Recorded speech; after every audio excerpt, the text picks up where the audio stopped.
This video world, I am Syed Shabahat Ali and you're watching Faultlines.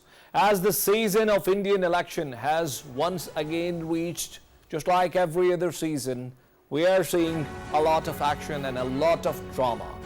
Once again, India's Prime Minister or the Crime Minister has started blaming Pakistan, pointing fingers towards Pakistan for no reasons, despite the fact that his government is nationally and internationally facing serious charges and allegations of prosecutions against minorities, not only within India but also outside. And mind you, this is not only Pakistan. There are countries like Canada, like United Kingdom and United States also blaming Narendra Modi's government for their inhuman policies against the Sikhs, Muslims and Christians. But despite all these odds, BJP looks sound, looks good while reaching the election. Is it the hate mantra of Narendra Modi that is the hallmark of his politics? Or is it something else that we cannot see from across the border? To talk about this very pertinent issue, we have invited Dr. Niaz Murtaza, who is joining me on Skype. Dr. Niaz, I welcome you to the show. My pleasure. Thank you. Tell me about this election that India is having now and the significance of these elections, as it's called to be one of the largest democratic exercise anywhere in the world. It's one of the largest democracies in the world. Yeah, definitely, Indian election exercise is always huge, spread over almost 6 weeks into 5 or 6 different phases just because of the size of the country. And I think in this particular case, it's, taken more salience because of the fact that, if BJP wins, it will be its 3rd straight tenure, something that only Nehru has enjoyed in India's history. So this will put, BJP and Modi at par with Nehru, who was, the founding father of the country. And, there are several factors behind it, but I think the overarching factor is really the Hindutva agenda of BJP, which is, nakedly, whipping up religious, crude religious emotions, reminding the Hindu majority that they are Hindu and, India belongs to Hindus and they have the right to, supremacist kind of behavior over other religions and other castes. And that's taken, a number of practical, shapes. So first of all, the destruction of the Babri Mosque and, similar action around other mosques. Then the other aspect of that is, the action that he has taken in Kashmir in terms of revoking its autonomy, which was already, eroded a lot even under Congress and under BJP's first term, but that got a killer blow in 2019. So all that has, helped him win over the support of, hawkish Indians and even convert those Hindus into more hawkish Hindus who were more moderate to begin with. And then there is also the fact that, he's projected this image at a global stage. He's given this feeling to Indians that, India is a global power and they can be proud of their Indian identity. And then finally, there is also the fact that, beyond the rhetoric, in terms of actual performance on the economy, India has done very well. India's rise started under Congress. But then, BJP has been an able administrator as well, and they've been able to, keep the economy moving and expanding actually, and, they've introduced so many new things like digitalization, which has reached into, even small villages in India, and it's benefiting poor people. So it's, if you put all this together, you get an idea. But then, this is one side of the picture. There is still the fact that there's still a lot of poverty in India. There's also, increasing inequality and, the benefit is mostly going to, the upper classes and middle classes. Inflation is high. So that's why he hasn't been able to, gain the sweeping majority that he was expecting, is bar, 400 par rhetoric that they had. That's looking increasingly difficult now. And, people are scaling back their predictions of what kind of a majority BJP will be able to get. But, that's the situation right now. But Dr. Niaz, don't you think that the very structure of Indian democracy is firmly founded on this mantra of being a secular state, of being a state that is open for all? And if Narendra Modi's government, if the BJP keeps pushing this rhetoric of Hindutva, it's going to kill the very fabric of their foundation. I mean, there are Indians who are Sikhs, who are Muslims, who are Christians, and if they are persecuted as they have been persecuted in the past, if this carries on for some more time, this is not good for their political system at large. Will you agree with me on that? Informally, it has already eroded a lot. It's clearly a Hindu supremacist country. Now the question is that if they get an absolute majority, whether they will try to formalize it. That is the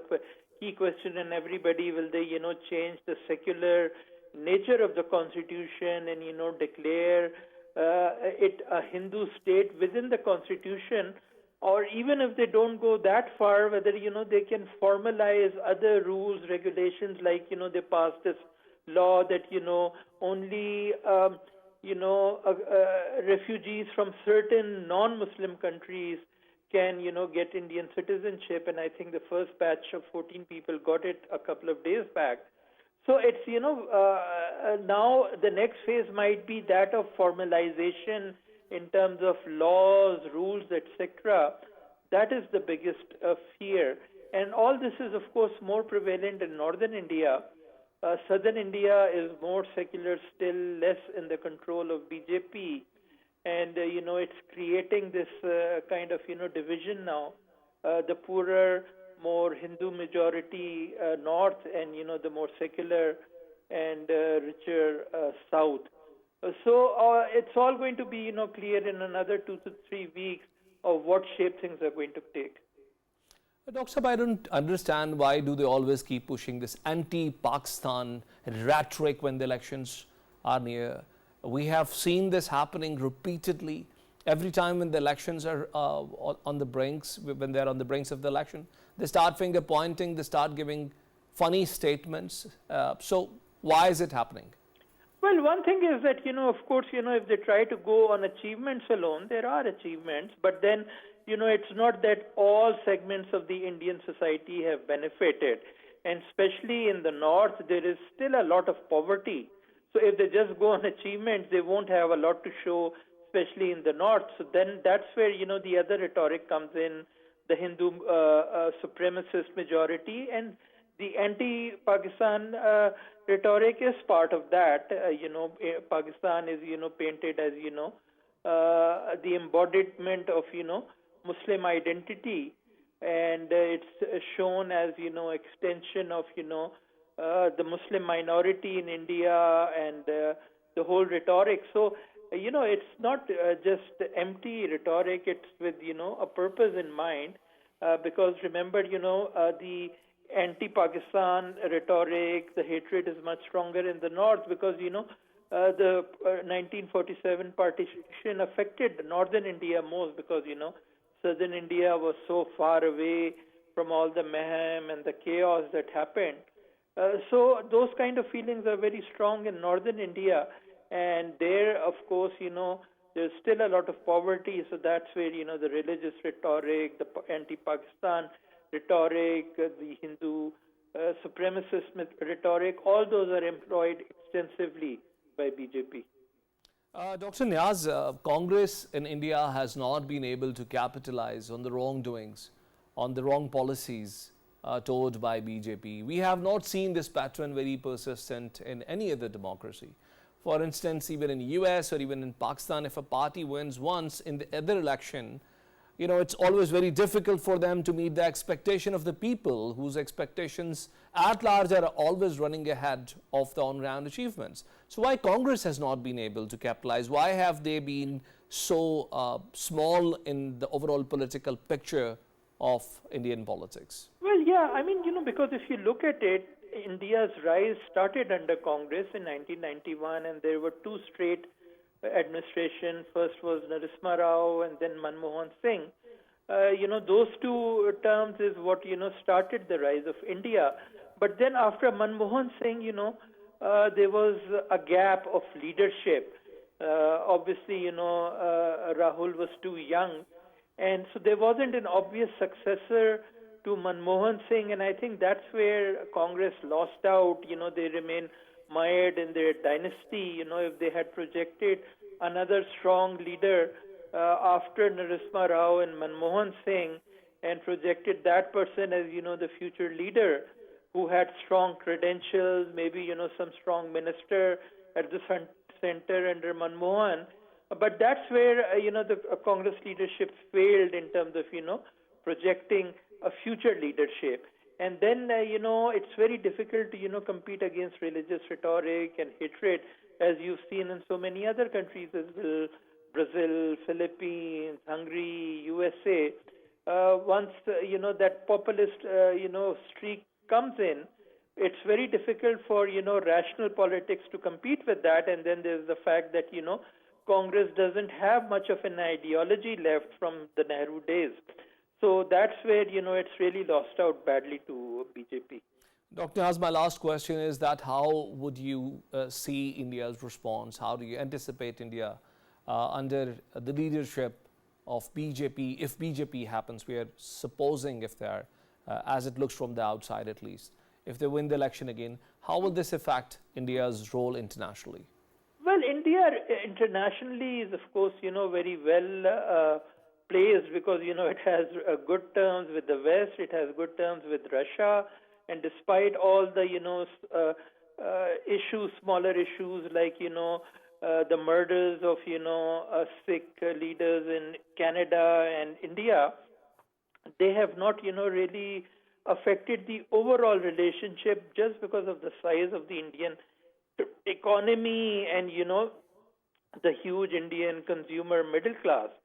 So it's just going to, make India more structured because, Modi has really integrated India into, the kind of, hegemonic Western model of, there were days when India used to be, a third world leader. That's all gone. And now India is fully, integrated into, the Western hegemonic model. It's supporting Israel very strongly in the Gaza war. It's not into, a lot of, third worldism. So that's all going to continue. The issue is, what kind of, meaning does that carry for Pakistan? And whether, they will still continue their rhetoric, whether, they would still, keep their hostility towards Pakistan, or would they want to, bring it down and try to, move towards some kind of reconciliation? That's a big question. Thank you very much, Dr. Niaz Murtaza, for being Michael. guest in our show. Ladies and gentlemen, we'll take a break and we'll join you back with second segment of the program. Stay with us.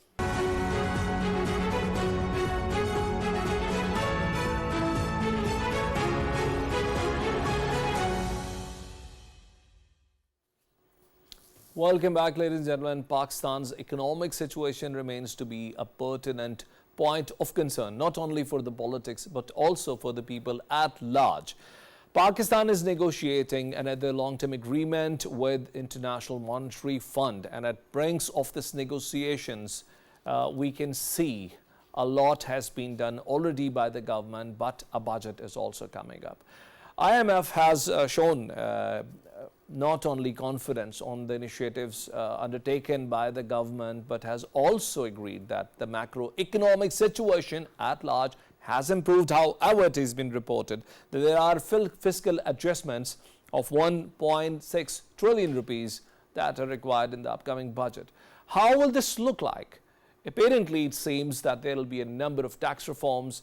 Energy sector will again start facing some more kind of taxes, and petroleum levy can be another form of non-tax revenue for the government. But let's speak with an expert who is going to prize us of the situation that Pakistan is actually facing and the choices that the finance managers have at the moment. To join me in the studio is Dr. Mahmood Khalid, who is a very pertinent economist, works for Pakistan Institute of Development Economics, and is a regular guest of our show. Dr. Shabahat, welcome you to the show. Thank you very much, Shabahat, for having me here. Tell me about this conversation, this dialogue that is happening between the two sides. What is happening in the background of it? Well, actually, we have just completed the 9 months standby arrangement facility with the IMF, and all the preconditions were met in that, specifically the state bank's independence in terms of addressing the inflation challenge, working in terms of the tax administration, and to an extent some new measures on the revenue collection side as well. But still, before we go ahead with the 24th program with the IMF thinks that there needs to be some major reforms both on the revenue side as well as on the expenditure side. As you have mentioned yourself, that they are looking for some big increase in the revenue collection. You have said a number which we think is on the lower side, but generally off the record they have been talking about that it should be close to 13 trillion rupees worth of taxes next year for the FBR, which they should be collecting. Having said that, they are also cognizant of the fact that there are leakages in the system and they want that to be plugged, specifically the state-owned enterprises. They think that the need of the time is to simply lay them off from our balance sheets. And on top of that, they are also looking forward for throwing the energy gaps in terms of the collection through increased tariffs to the consumers. So we are in a situation in which we are in dire need of IMF program, because we have been talking about it earlier as well, that it acts like an anchor where the international capital market starts to see Pakistan as a credible place to lend money, so that the money would also come back. Having said that, what problems we have of structural nature cannot be solved over time. So what we feel as an economist from outside is that unfortunately we think that simply getting the IMF program is a success, and we have forgotten about the true economic agenda, which should be at the back of even going to the IMF, which is basically having a growth momentum, which is basically having a sustainable fiscal side, which means that the opportunities to the people should be there, the businesses should be sort of allowed to do business at their will with more ease and those sort of things.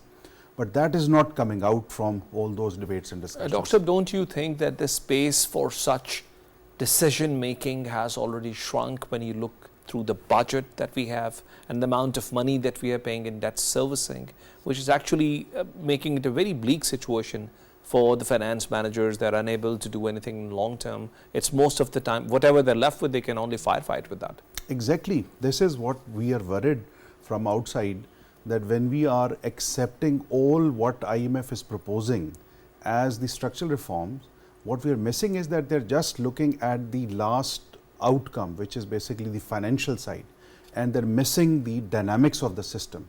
So when we say that the state bank should be combating the inflation through the interest rate setting, what we miss that on the fiscal side, it's going to play havoc.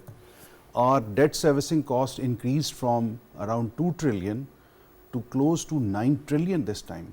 So our all tax collected by the FBR to date has been going to service the debt.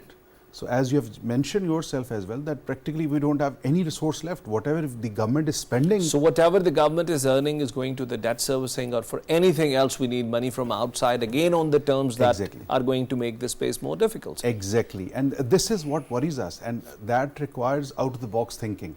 So if a traditional model goes on in which we know that there is a system which is not performing well, and you are just pressing it hard for more resources, for asking them to spend better, but without thinking that where is the actual problem. Like what we think at the PIDE is that the first pillar of reform should start from the civil bureaucracy side, the brain which is actually thinking towards all those policies. And the second one should be thinking about allowing the businesses to do their business first, what we refer to as the sludge in PIDE. That's basically the friction which the government's regulation, government's footprint creates in terms of the businesses not allowing to do the business at their will, at their scope. And that also includes the taxation structure, because right now what we have as a system is simply dragging the businesses to either remain small or go to the informal sector or practically don't do business at all. And just put money in the bank and keep getting a very heavy rate of return. That's one, or what we have been doing earlier, the real estate as an option to invest. So the whole financial cycle in terms of the savers putting money in some kind of a financial institution for the investors to take, that has actually broken up. And the reason behind all that is primarily the government itself. So if you look at the private credit figures now, almost 75% of the credit from the banking sector is going to the government. So there is only 25% credit on which the government is also making a policy that you should be giving credit to the agriculture sector, you should be giving credit to the export sector on subsidized terms. So practically if a business wants to do it for their BMR, for their own financing for raw materials, they can't do it. And on top of that, the cost is very high as well. Energy sector is again a point of concern, not only for the government, but also for the creditors. And apparently it looks that we will be asked again to give further jack to the energy prices, which are already on a very high level. We are practically buying an electricity unit somewhere between 65 to 75 rupees a unit. And if it goes further from here, this will make the living for the common people very difficult. So what would be the government thinking at the moment before getting onto the table? Because we are also privy to the circular debt, which is an embedded fault in our economic system, or perhaps something that we have overlooked in the past. Well, you have explained the situation yourself. The thinking of the government for the timing is simply to win the IMF loan. For that, they are willing to do all the things. It's about what happens behind the scenes is that most of the government officers are saying that let the time pass by, let us get that IMF loan, and we are going to do things better over time. So what we see from the history is that almost all the IMF engagements were not completed and they were aborted by the government itself, because at the very start the objective was to get the IMF engaged, get the international capital markets through better credit ratings, through donor lendings, and then we would simply say that IMF, we are not willing to take any loans further from you. Now on the energy sector, the focus is simply to reduce the circular debt. So they think that the energy problem is of the circular debt, and if that's wiped out through passing on the energy tariffs to the consumers, the problem is going to resolve. Whereas the problem is not the same. You have to look into the energy markets right at the level of the discos, which needs to be privatized, which needs to come into the competitive business. We have to think about how the wheeling needs to be done, where one producer can be linked with a buyer which is very far away from there. We have to think about the captive power usage. We have to think about how the IPPs and all other energy producers are engaged in terms of providing us some cost effective basis of energy production. So simply passing on the cost to the consumers is going to further worsen the problem, because if you go to the business, they say that earlier it was the energy deficit, now it's the energy cost. The energy itself is an issue. And to date, for the businesses, this is the biggest component in terms of the inputs. Which is also shrinking the space for the buyers, and therefore the businesses are getting into further strain. Dr. There is one thing that came in my consideration with regards to the tax reforms, and I'm reading it from one of the international newspapers which has reported that the focus is on expanding tax net, transforming sales tax into value addition tax, and reducing income tax slab. Now, reduction of income tax slab, is it a panacea? Is it going to make things good? Because we have already squeezed a tax class, the people who are on their salaries and are paying taxes, they're already the most squeezed ones if we look in the statistics. Well, actually, this is what we also fail to understand. When they say that the income tax slabs needs to be lowered down, that means that the exemption threshold is going to be lowered down. What they're proposing is to take it to 400,000 rupees per year. Right now this is 600,000, which is basically 50,000 rupees per month. Just imagine that our family size is close to 6 persons per family. A person household head is earning 50,000 rupees per month, and per capita income is not more than or close to 9,000 rupees. They want to further reduce it to 400,000 rupees. So that means that a family with 6 children's earning close to not more than 32,000 rupees a month exactly. would be 400,000 a year. Now the problem with this is that what we have been telling them, that even that class is already paying tax. If we buy the mobile card, if we are paying the electricity bills, there are withholding income tax embedded in that system. So nobody is saying that they are not paying. But on top of that, you are putting them in a strain in terms of putting them on the income tax slabs, where they are going to be asked to file returns as well. Besides, the tax is not going to give you any more money. And they are not the ones actually which are dragging the system in terms of the undocumentation or not paying the tax. What PIDE thinks is that the slabs needs to be actually increased. Think about inflation. Just 2 years back, a person earning 50,000 rupees per month was not the same as the person 50,000 rupees earning as of today. Purchasing power has drastically reduced. So the exemption limit should be increased rather than decreasing. So what we have proposed is that the exemption threshold should be inflation indexed. Second thing is that the top marginal income tax rate should be increased. So what is happening now is that corporate businesses, they don't corporatize because it's better for them to do the business as an individual, because the tax rates there are smaller. So IMF doesn't talk about that. They are asking for lowering down the income tax slabs because that is to them increasing in the tax base, whereas the actual share in the tax possible resource is lying at the top. Well, Dr. Shab, let's talk about the expansion of tax base, something that FBR has not been able to do to the satisfaction of the government. We have spoken in this very program about the dissatisfaction of the government at large with FBR. So what measures do you see will be at play in this financial year, as they're going to make life difficult? These conditions are going to make life difficult for the people who are already paying taxes.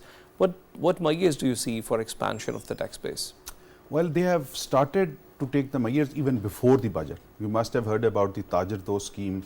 You must have heard about the blockages of the SIMs and other things. So these are all desperate measures without looking into the actual core of the problem. The problem is that the tax system needs to be simplified. I, as a business, have to file 13 returns per year, and there are almost the same number across all provinces if I have the provincial representation. On top of that, there is so much requirement in terms of withholdings from the businesses that nobody is willing to corporatize, I have just mentioned earlier. So what they are thinking now is that they have to basically engage the retail sector, they have to engage the agriculture income and others. So what we think is that it's not that difficult if there is will or there is commitment. We have got a very good point of sale system. If we can simply do some out of the box thinking, where the businesses are actually motivated to engage themselves with the POS machines, then everybody would be on the line, and what they have proposed as the VAT system can be implemented. Because right now, if they are going to ask for VAT implementation, then in a fractured value chain system, it's not going to be implemented. So what we are expecting in the upcoming budget as a measures is that whatever system exists, there are going to be more layers to the same system, without thinking that it needs to be simplified first, and then that business wheel can actually give us back the required return. Dr. Sahab, we have not seen the seriousness in the past that we see now.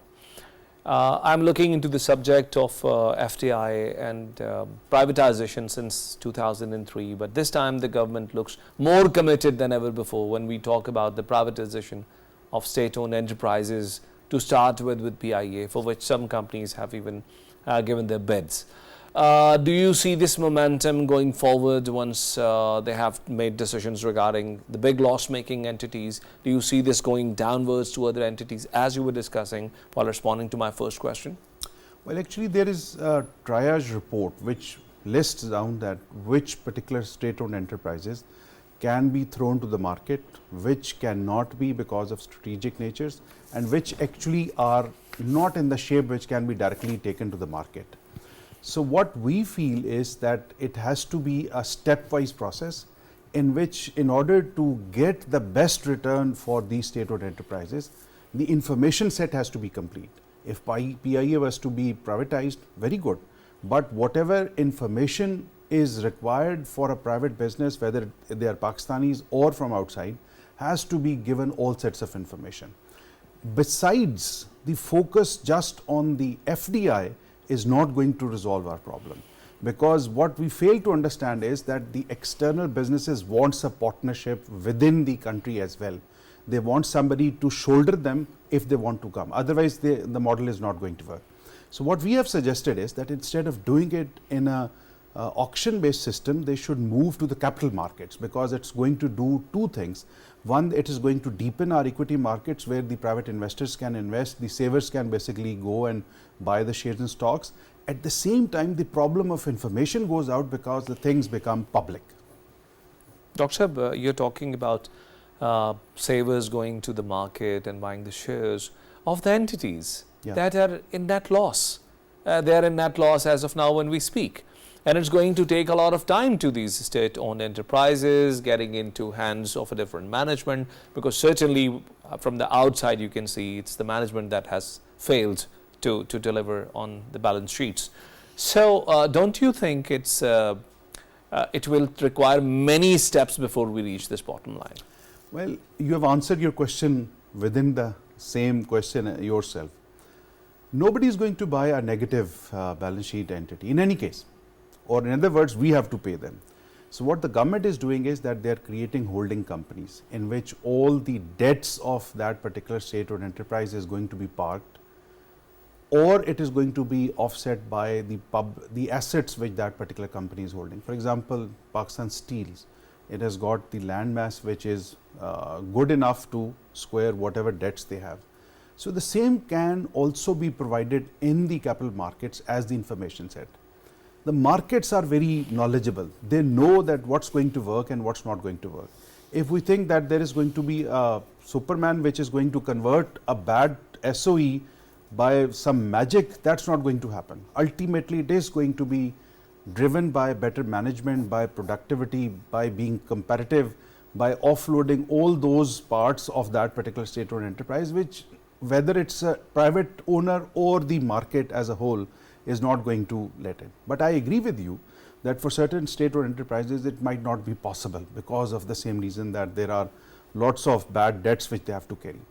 But at least there are, like, some IPPs are in that nature, which are good. They are running, they are providing positive returns.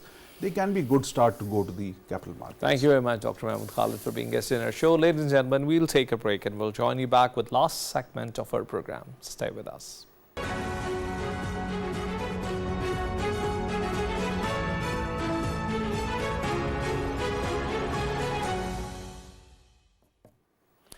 Welcome back to the last segment of the program, and we are going to discuss the pertinent threat of ISKP. This militant outfit does not forget to hit the international news headlines.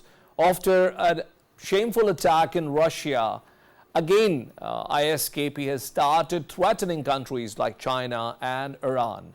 The problem is that inside Afghanistan, ISKP has garnered itself to an extent where its threats are quite pertinent for all these nations. Pakistan itself has taken the brunt of ISKP's attacks. And to talk about their latest developments, particularly in the Central Asian republics, we have invited our famous analyst, Syed Khalid, to be a guest in the show. Syed Muhammad Khalid is DG of a think tank called Command 11. Khalid, I welcome you to the show. Thank you, Sabahat. It's always a pleasure to be with you. Tell us about the recent developments, why ISKP has started hitting the international news headlines once again. Well, if you recall, ISKP was launched back in 2004 in Iraq, and they were very successful in spreading bloodshed and violence throughout Iraq, and then they spread into Syria. But their intention was to establish a Khalifa that would spread across the entire Muslim world and slowly spread across into Europe and into other countries. The kind of power they required to be able to do that, they did not have. So that caused them to downgrade and descend into very small groups that were operating in regions. Now, ISKP, the Islamic State Khorasan province, was very quiet for many years.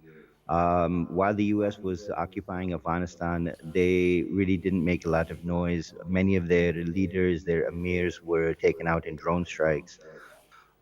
We've seen a change since probably June of 2023, when Sanullah Ghafari became the emir of Islamic State Khorasan province. Sanullah Ghafari, for a little bit of background, is a former member of the Haqqani group. He is very focused on bloodshed, and he has been very successful in reviving what ISKP is. Um, he's even gone to the extent of taking Khyber Pakhtunkhwa away from the Islamic State Pakistan province and putting it under ISKP's control completely. So we understand that ISKP has now changed its focus. It has now become what ISIS wanted to be to begin with, because they have been able to carry out attacks in Russia. They have been able to radicalize people online through their propaganda. And the onwards view of what ISKP can do around the world is very serious. But Khalid, why Russia and Central Asian republics have started becoming more concerned about the threats? Because when we talk about ISKP, most of their activities are in Afghanistan, and the spill-off effect gets to at max to Pakistan. So why Central Asian republics are so concerned about ISKP as a rising threat, and why Russia is so concerned? Well, Shabat, the problem is that the Taliban has made a catastrophic mistake in Afghanistan. The mistake they have made is they have alienated the minority groups that were in Afghanistan, whether they be Tajik, whether they be Uzbek, whether they be Hazare, whether they be Pancheri, whether they be Dari speaking. They have alienated them. And in places where they had, for example, the Taliban in Uzbek in Badakhshan, they removed the Tajik leadership there, and they brought in Pashtun leadership to take over an area that was completely controlled by Tajiks. They did the same thing in Takahar. They did the same thing in Farah.